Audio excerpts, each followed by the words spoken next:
Bonsoir à tous, bienvenue à Lille et bienvenue au Tripostal. Déjà le 7e jour pour Série Mania, ce festival. C'est aussi l'occasion de découvrir de nouveaux visages. Un exemple avec Sofia Elin, une comédienne suédoise. On sait qu'il y a une écriture scandinave à l'honneur dans The Bridge, dont la saison 4 va débuter dans quelques jours sur la BBC.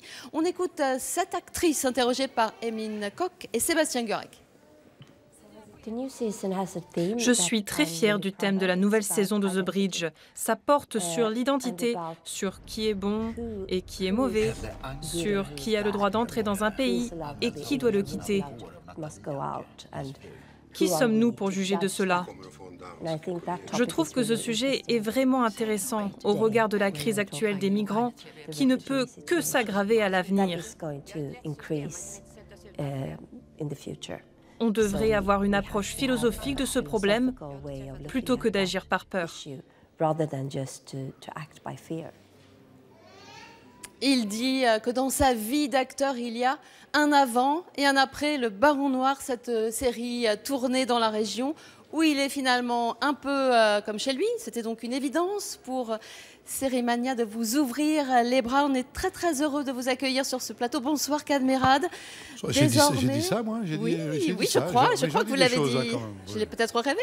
Non, je suis content d'être ici, ça c'est sûr. Dans la région, ça c'est évident. On vous parle plus aujourd'hui du Baron Noir que de Bienvenue chez les Ch'tis? Ah, ça dépend. Dans le Nord, je crois qu'on continue de me parler de Bienvenue chez les Ch'tis. Non, c'est vrai que le Baron Noir a pris une petite place maintenant, je pense, dans le cœur des spectateurs. Et je suis content parce que c'est un rôle aussi très important pour moi. Mais voilà, les Ch'tis, c'est quand même un sacré truc quand même pour moi. On va découvrir quelques images de vous et du public cet après-midi. La façon dont vous êtes filmé dans cette série a-t-elle influencé votre jeu de comédien? Pour être honnête, non. On essaie le plus possible d'éviter de penser à la façon dont on est filmé, sinon je pense qu'on passerait son temps à regarder la caméra. Est-ce que je suis bien filmé? Non.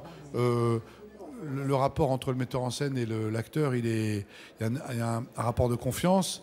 Donc non, ça n'a pas vraiment changé. Si vous voulez, comme j'ai coutume de dire, j'ai mis mon costume de Philippe Rigvart et après je laisse libre cours à la mise en scène. La saison 2, on l'attend. Elle a également été tournée en grande partie dans les Hauts-de-France. Fait-elle référence à la dernière campagne présidentielle pleine de coups de théâtre, de rebondissements? La saison 2, ouais. Elle est déjà passée, la saison 2, ouais. Vous savez. Oui, je sais.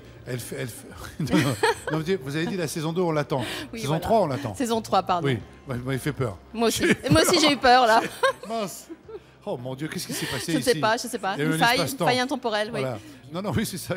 Non, la saison 2, en tous les cas, tous les observateurs de la série pensent que les auteurs de la série ont des dons, ouais. ont des pouvoirs de devin.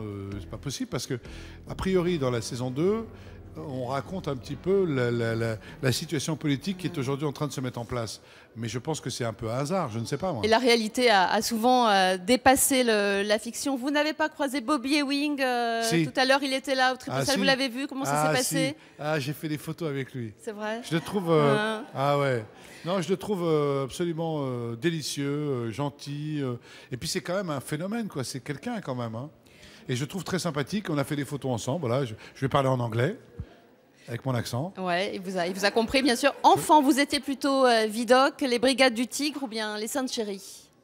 Enfant? Ouais. Mais moi, attendez, je vais vous dire. Enfin, les Brigades du Tigre, les Saintes Chéries ou Vidocq? Vidocq, je pense. Claude Brasseur. Comme Xavier Bertrand, le président des Hauts-de-France et sa série préférée. Vous voyez, on quitte jamais vraiment tout à fait la politique. D'un petit mot, les séries, vous les consommez de manière très addictive? Bah écoutez, je dois dire que depuis que j'ai la chance de jouer dans une série, je commence à m'intéresser un peu plus aux séries. J'ai été, comme tout le monde, cueilli par 24 heures, vous vous souvenez? Je crois que c'est 24 heures qui a vraiment un peu bousculé un peu le mode. Après, moi, je suis de l'époque des Envahisseurs, des Mystères de l'Ouest, donc j'ai toujours aimé les séries. Aujourd'hui, je fais attention parce que je pense qu'on devient un peu dingue avec les séries. Donc il y a des très bonnes séries de grande qualité.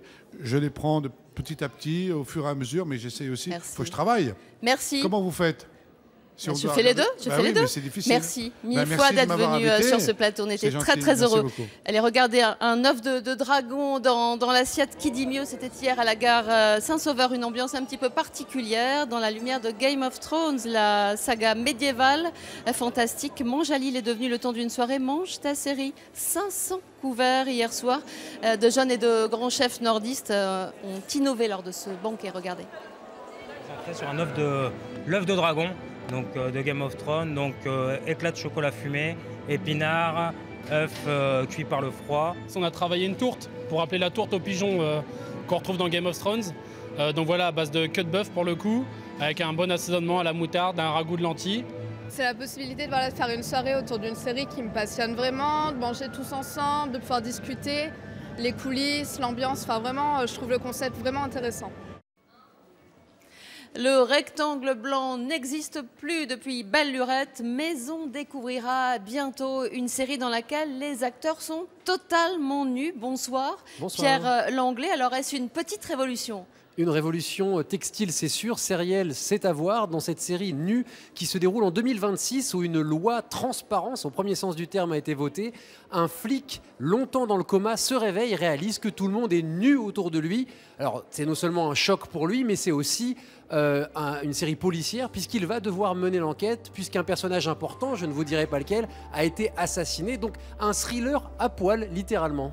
Question rituelle, est-ce une bonne série ? Alors c'est un très bon concept, c'est très étonnant parce que on pense tout de suite à une blague, on se dit oh là là ça va être drôle. Alors les acteurs sont nus, les actrices sont nues, à quelques exceptions près, il y a des vêtements un peu transparents, etc.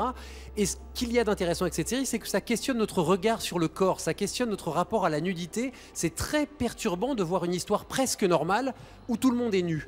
Et donc ça c'est intéressant, le critique vraiment a le regard qui est perturbé, oserais-je dire, par cette nudité.